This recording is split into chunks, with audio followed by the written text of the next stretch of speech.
Shalom saudara, kita berjumpa kembali dalam Renungan Harian GPG Pangkal Pinang, edisi Senin 6 September 2021. Nah saudara, kita sudah memulai di minggu lalu dalam seri Mazmur, berperasaan bersama dan di dalam Allah. Hari ini adalah seri yang kedua dan kita akan membahas Mazmur keempat. Sebelumnya mari kita berdoa sejenak. Tuhan berkati kami lewat kebenaran firman-Mu, kami belajar bagaimana kami sebaiknya hidup dalam dunia ini, apa yang Engkau izinkan, bahkan Engkau ingin kami lakukan, agar hidup kami di dunia ini seturut dengan kehendak-Mu, dan kami juga boleh mendapatkan kelegaan, karena Tuhan memberikan yang terbaik kepada kami. Pakai hamba-Mu untuk boleh menjelaskannya. Di dalam nama Tuhan Yesus kami berdoa. Amin. Nah, saudara, salah satu dari banyak alasan orang-orang yang meninggalkan iman Kristen adalah karena mereka menganggap kekristenan itu tidak cukup memberi ruang bagi dirinya untuk mengungkapkan perasaan-perasaan yang mereka hadapi sehari-hari, khususnya perasaan-perasaan yang negatif. Misalnya, di antara orang Kristen cukup umum ada orang Kristen yang percaya bahwa orang Kristen itu dilarang untuk marah atau kecewa. Sebagian orang Kristen lagi menganggap kesedihan adalah tanda kurangnya iman. Jadi saudara, bagi mereka yang meninggalkan iman Kristen karena mereka merasa perasaan-perasaan seperti itu adalah sesuatu yang real, yang nyata. Tapi karena tekanan-tekanan, karena kesalahpahaman seperti tadi, membuat mereka akhirnya lebih memilih apa yang mereka rasakan di hati mereka, ketimbang meneliti lebih dahulu apa yang sebenarnya firman Tuhan katakan terhadap perasaan-perasaan seperti itu. Dan karena perasaan-perasaan negatif seperti itu seolah tidak mendapatkan tempat di dalam agama Kristen, maka orang-orang itu kemudian memilih mengikuti perasaan mereka. Sayangnya, saudara-saudara, kurangnya koneksi antara diri seseorang dengan perasaan-perasaannya dengan iman Kristen yang seharusnya kalau kita pelajari firman Tuhan, ini menjadi banyak problem dalam kehidupan orang-orang yang masih percaya atau orang-orang beriman. Mereka ada kebimbangan antara apa yang mereka rasakan ketika menghadapi kehidupan ini dengan apa yang mereka sangka Alkitab larang. Nah, hal ini tentu tidak perlu terjadi bila kita sebagai komunitas Kristen menunjukkan apa yang memang Allah konfirmasi di dalam Alkitab, yaitu salah satunya ruang untuk mengungkapkan perasaan-perasaan kita yang negatif, seperti marah, sedih, atau kecewa. Dan kitab Mazmur memuat banyak hal seperti itu. Bahkan sejak pasal yang cukup awal, yaitu pasal 2, perasaan-perasaan negatif yang dirasakan oleh orang-orang beriman pada zaman itu mendapatkan tempat, bahkan mendapatkan tempat untuk menjadi bagian dari firman Allah yang tertulis, yang tidak bisa bersalah atau ineran, dan juga yang hidup. Itulah alasan mengapa saya memilih membuat seri ini, ya, berperasaan bersama dan di dalam Allah. Saudara, kita perlu belajar untuk berperasaan bersama Allah dan di dalam kebenarannya. Dunia kita adalah dunia yang telah jatuh ke dalam dosa. Maka kita tidak luput dari berbagai situasi yang mengundang reaksi jiwa kita, emosi kita, marah, sedih, ataupun kecewa. Bahkan sebetulnya Allah juga mengalami semuanya itu. Dan semua perasaan negatif ini hanya akan berakhir pada hari penghakiman terakhir. Sebab hanya di langit dan bumi yang barulah, di mana tidak ada lagi dosa, tidak ada lagi kekecewaan, tidak ada lagi perasaan-perasaan yang negatif. Nah, hari ini saudara, kita akan membahas Mazmur 4. Isinya adalah sebagai berikut. Untuk memimpin biduan dengan permainan kecapi, Mazmur Daud. Apabila aku berseru, jawablah aku, ya Allah, yang membenarkan aku. Di dalam kesesakan, Engkau memberi kelegaan kepadaku. Kasihanilah aku dan dengarlah doaku. Hai orang-orang, berapa lama lagi kemuliaanku dinodai? Berapa lama lagi kamu mencintai yang sia-sia dan mencari kebohongan? Ketahuilah bahwa Tuhan telah memilih baginya seorang yang dikasihinya. Tuhan mendengarkan apabila aku berseru kepadanya. Biarlah kamu marah, tetapi jangan berbuat dosa. Berkata-katalah dalam hatimu di tempat tidurmu, tetapi tetaplah diam. Persembahkanlah korban yang benar, dan percayalah kepada Tuhan. Banyak orang berkata, siapa yang akan memperlihatkan yang baik kepada kita? Biarlah cahaya wajah-Mu menyinari kami, ya Tuhan. Engkau telah memberikan sukacita kepadaku, lebih banyak daripada mereka ketika mereka kelimpahan gandum dan anggur. Dengan tenteram, aku mau membaringkan diri, lalu segera tidur, sebab hanya Engkaulah, ya Tuhan, yang membiarkan aku diam dengan aman. Amin. Nah, saudara, saya ibaratkan seperti bawang. Ada banyak lapisan dari Mazmur pasal 4 ini yang sangat berguna bagi kita. Tetapi saya akan membahasnya, kita akan membahas Mazmur Daud ini dengan memandang arahnya, ya, kepada siapa perkataan ini dia ucapkan atau tuliskan. Nah, dari sudut arahnya, Daud berkata-kata kepada setidaknya 4 pihak. Yang pertama, jelas dia berbicara kepada Allah. Ada 4 kalimat yang bisa kita lihat. Pertama adalah keluhan dan permohonan di ayat 2. Apabila aku berseru, jawablah aku, ya Allah, yang membenarkan aku. Di dalam kesesakan Engkau memberi kelegaan kepadaku, kasihanilah aku, dan dengarkanlah doaku. Selain itu juga ada di ayat 7b. Biarlah cahaya wajah-Mu menyinari kami, ya Tuhan. Nah, saudara, Daud mengungkapkan kesedihannya karena keadaan susah yang ditimbulkan oleh musuh-musuhnya. Dan masih belum selesai permasalahan itu, pergumulannya. Dan nampak Allah belum melakukan sesuatu yang Daud harapkan, yaitu membungkamkan mulut musuh-musuhnya. Lalu di menjelang akhir Mazmurnya, Daud menyatakan syukur kepada Allah, ya, arahnya ditujukan kepada Allah, yaitu dia mengingat akan perbuatan Tuhan, baik itu di masa lalu, di ayat 8. Engkau telah memberikan sukacita kepadaku lebih banyak daripada mereka ketika mereka kelimpahan gandum dan anggur. Dan saudara, efek dari perkataan ini, setelah dia mengungkapkan permohonan dan perasaannya, dia berkata kepada Allah sekaligus kepada dirinya sendiri, yaitu apa yang akan dia perbuat, yaitu di ayat 9. Dengan tenteram aku mau membaringkan diri, lalu segera tidur, sebab hanya Engkau lah, ya Tuhan, yang membiarkan aku diam dengan aman. Nah, dari perkataan ini, Daud tahu dia tidak bisa menyelesaikan masalahnya sendiri. Hanya Allah yang bisa, dan tidak ada yang bisa dia perbuat selain satu hal ini, yaitu percaya penuh. Lepaskan segala usaha untuk menyelesaikan masalahnya. Biarkan Allah yang bertindak menurut cara dan waktunya. Saya, yaitu Daud, hanya ingin tidur dengan nyenyak. Pikiran saya, perasaan saya, harapan saya sudah saya ungkapkan kepada Allah. Tidak ada lagi yang bisa saya perbuat, setidaknya untuk hari ini.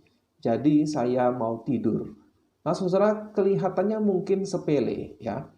Tetapi bagi kita yang pernah mengalami situasi perasaan seperti yang dialami Daud, kita tahu tidak mudah untuk tidak lagi memikirkan permasalahan kita, untuk melepaskan beban yang berat dan memejamkan mata untuk tidur. Tidak mudah, saudara. Nah, nanti di akhir kita akan kembali kepada perkataan Daud kepada Allah ini, ya. Nah, yang kedua, saudara, arah yang kedua, dia berbicara kepada musuh-musuhnya. Inilah yang Daud ungkapkan. Hai orang-orang, berapa lama lagi kemuliaanku dinodai? Berapa lama lagi kamu mencintai yang sia-sia dan mencari kebohongan? Nah, saudara, dari perkataan ini kita tidak tahu persis apa masalah yang Daud hadapi.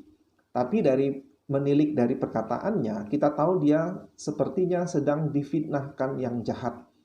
Musuhnya menebarkan kebohongan yang mencemarkan nama baik dari Daud. Dan Daud kesal karena kehormatannya diinjak-injak. Kalau kita perhatikan di teksnya, Daud menambahkan sela, yaitu tanda hening, ya, istirahat setelah ungkapan perkataan kepada musuhnya ini. Ini mungkin untuk menunjukkan butuhnya waktu menenangkan diri. Dan kemudian inilah perkataan Daud selanjutnya. masih kepada musuh-musuhnya. Ketahuilah bahwa Tuhan telah memilih baginya seseorang yang dikasihinya. Tuhan mendengarkan apabila aku berseru kepadanya. Nah, jadi saudara-saudara, meski kehormatannya, nama baiknya dicemari oleh orang-orang yang tidak bertanggung jawab, Daud tahu bahwa siapakah dirinya yang sebenarnya, identitasnya. Oleh sebab itu, penting bagi kita, identitas kita seharusnya berdasarkan apa kata Tuhan tentang kita, bukan apa yang orang lain katakan tentang kita. Dan Daud berkata pada para musuhnya, "Tahu tidak, aku ini adalah orang yang dipilih Tuhan. Tuhan sudah memilihku menjadi raja, menjadi umatnya. Maka Tuhan akan mendengarkan bila aku berseru kepadanya." Nah, saudara, banyak orang Kristen yang kehilangan kendali di saat kepribadiannya, kepentingannya, nama baiknya diganggu oleh orang. Daud tidak. Bila tadi ia belajar melepaskan kendali, menyerahkan permasalahannya pada Allah, tetapi di sini dia tidak lepas kendali atas emosinya, atas dirinya sendiri. Dia tidak kehilangan kendali dan bertindak serampangan, membabi buta. Dan saudara-saudara, ini perkara yang penting ya. Bagaimana kita mengendalikan apa yang memang bagian kita, dan juga belajar melepaskan usaha untuk mengendalikan hal-hal yang tidak bisa kita kendalikan. Yang ketiga, saudara, arah pembicaraan. Dia berbicara kepada sesama umat Allah atau kepada jemaat. Menarik sekali bahwa di tengah pergumulannya, Daud mengambil kesempatan itu untuk berbicara kepada umat Allah. Dia berkata seperti ini di ayat 5 hingga 7. "Biarlah kamu marah, tetapi jangan berbuat dosa. Berkata-katalah dalam hatimu di tempat tidurmu, tetapi tetaplah diam." Ada sela di situ, lalu dia lanjutkan. "Persembahkanlah korban yang benar dan percayalah kepada Tuhan." Nah, saudara-saudara, sekali lagi di sini ada sela karena Daud tahu membutuhkan waktu bagi umat Allah berdiam diri. Sewaktu diri mereka diusik, perasaan mereka berkecamuk. "Kamu marah," kata Daud, "boleh, berkata-katalah di tempat tidurmu, tetapi jangan lepas kendali." Lalu ada sela, hening. Setelah kamu berhenti melakukan itu, ya, berdiam diri, jangan stop di situ. Tetapi kemudian ambillah sebuah langkah yang heroik, yaitu datanglah kepada Allah, persembahkanlah korban yang benar. Jangan dengan perasaan dengki, kepahitan, atau keinginan membalas dendam, melainkan datang pada Tuhan, akui kesalahanmu sendiri, datang membawa korban yang benar, seturut firman Allah. Nah, bagi kita umat perjanjian baru, kita datang kepada Yesus, di dalam nama Yesus, membawa darah anak domba Allah, yaitu Yesus Kristus lewat iman kita. Yang Yesus itulah yang menjadi imam besar kita, yang turut merasakan pergumulan-pergumulan kita. Lalu percayalah kepada Tuhan, Dia pasti bertindak. Pergantian arah perkataan Daud ini dari perkataan kepada Allah, kepada musuhnya, lalu kepada umat, bagi saya ini cukup mengejutkan ya. Kenapa? Karena banyak orang Kristen di saat mengalami pergumulan, kesulitan, mereka banyak yang malah menarik diri dari umat atau dari jemaat atau dari pelayanan gerejawi. Daud sebaliknya, justru dia mengambil kesempatan itu untuk mengajar sesuatu kepada jemaat. Perhatikanlah bagaimana umat Israel saat itu banyak yang mengeluh dengan keadaan mereka. Ya, di Mazmur itu dikatakan, banyak orang berkata, berarti banyak orang Israel berkata, siapa yang akan memperlihatkan yang baik kepada kita? Jadi ada suasana pesimis di tengah umat Israel. Mungkin orang-orang yang setia kepada Daud, yang juga setia kepada Allah, mereka pesimis melihat keadaan mereka. Nah, umat Allah sendiri meragukan kesetiaan Allah karena situasi sulit yang mereka hadapi. Daud ikut bersimpati, ikut berdoa kepada Allah. Lalu dikatakan, biarlah cahaya wajah-Mu menyinari kami, ya Tuhan. Ya, jadi sebuah ajakan berdoa kepada umat supaya kita bersama-sama meminta Allah menunjukkan cahaya wajahnya kepada kita. Yang keempat, Daud berbicara kepada dirinya sendiri. Disinilah Daud kemudian mendapatkan kekuatannya. Setelah memohon cahaya Allah menyinari mereka, ia mengingat akan kebaikan Tuhan di masa lampau. Daud berkata, "Engkau telah memberikan sukacita kepadaku lebih banyak daripada mereka ketika mereka kelimpahan gandum dan anggur." Mungkin perkataan ini dia tujukan mengingat peristiwa bagaimana dia mengalahkan Goliat. Mungkin juga perkataan ini dia tujukan pada waktu dia baru diurapi sebagai calon pengganti raja ya oleh Samuel sewaktu dia masih di rumah ayahnya.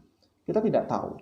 Tapi Daud dengan tegas berkata, "Sukacitaku lebih besar dari mereka yang berfoya-foya dengan makanan dan kekayaannya." Lalu dia berkata, "Dengan tenteram aku mau membaringkan diri, lalu segera tidur. Sebab hanya Engkaulah ya Tuhan yang membiarkan aku diam dengan aman." Nah, jadi saudara, ada dua cara bagi kita untuk mendapatkan kekuatan di masa kesesakan. Yang pertama adalah kita melihat cahaya wajah Allah. Kita bukan melihat cahaya terang secara langsung, seperti halnya melihat cahaya matahari. Sebab Allah adalah roh, dan kita sebagai orang berdosa tidak bisa melihat Allah. Tapi melihat yang dimaksud adalah melihat dengan pikiran dan hati kita. Siapakah Allah yang dinyatakan lewat firman-Nya? Dan cahaya yang paling jelas nampak dari cahaya wajah Kristus. Perjanjian Baru mengatakan, "Ia adalah cahaya kemuliaan Allah dan gambar wujud Allah, dan menopang segala yang ada dengan firman-Nya yang penuh kekuasaan. Dan setelah ia selesai mengadakan penyucian dosa, ia duduk di sebelah kanan yang maha besar di tempat yang tinggi." Ibrani 1 ayat 3. Lalu selanjutnya, "Terang yang sesungguhnya yang menerangi setiap orang sedang datang ke dalam dunia. Ia telah ada di dalam dunia dan dunia dijadikan olehnya, tetapi dunia tidak mengenalnya. Ia datang kepada milik kepunyaannya, tetapi orang-orang kepunyaannya itu tidak menerimanya. Tetapi semua orang yang menerimanya diberinya kuasa supaya menjadi anak-anak Allah, yaitu mereka yang percaya dalam namanya.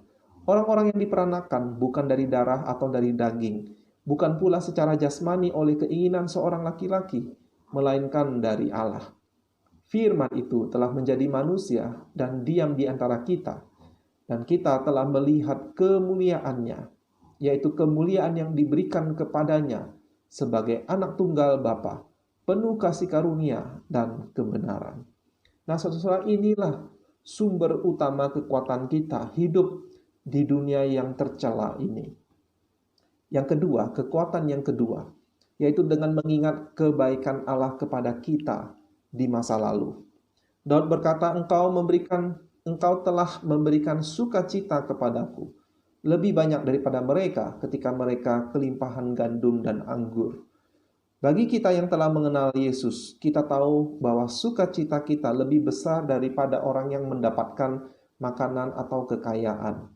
Sebab kita memiliki Allah dan kita menjadi anak-anak-Nya. Itulah sukacita tertinggi dan terbesar. Kesimpulan, saudara, berperasaan bersama Allah dan di dalam Allah di tengah dunia yang gelap ini sebetulnya memberi ruangan yang cukup untuk mengungkapkan perasaan kita tanpa harus menjadi pura-pura tidak marah, tidak sedih, atau sakit hati. Melainkan di dalam perasaan itu kita belajar untuk berserah dan percaya, bahkan mengokohkan jati diri kita sebagai anggota umat Allah, bahkan memiliki kekuatan dan keberanian untuk bersaksi, untuk mengajar sesama kita, berbagi dengan jemaat. Kiranya kita menjadi orang-orang Kristen yang demikian. Sampai jumpa di episode berikutnya. Tuhan Yesus memberkati.